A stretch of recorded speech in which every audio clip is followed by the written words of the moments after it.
হ্যাঁ 11 কেজি 130 গ্রাম। কয় টাকা দাম হয়েছে? কয় টাকা? 330 টাকা, 30 টাকা করে কেজি। 30 টাকা কেজি। ভাই তুমি তরমুজ খাবা? সব খাইতে পারবা? তাই দাদারে দেবো, ইলমা খাবে, সবাই খাবে। ইলমার দেবো না? আসতে যাই এটা একেবারে। তরমুজ একটু ভালো না। ভালো না কেন? মনে হচ্ছে না কাইটে নিয়ে আসবি না তুই? দিলি একদম পেয়ার পেয়ার করে খাইয়ে যেত। তাড়াতাড়ি খেয়ে ফেলতে হবে তবে। এত বড় তরমুজ কিভাবে খাবে? না কাঁচা না। ভালো না, টাকাটা জলে দেবে আমার। কয় টাকা আছে? হ্যাঁ 330 টাকা।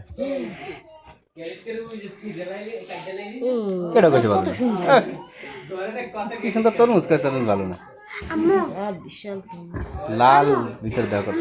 বড় পিস দেবা আমি জন্য সবাই। আরে বাবা, এটা কাটছে, এটা কাটতে পারে না, কাটছে আরেকজন। দেই মেলা বলে তরমুজ ভালো না। কি কইছে বল না? একদম কত সুন্দর লাল। না কাটি সবাই দাও।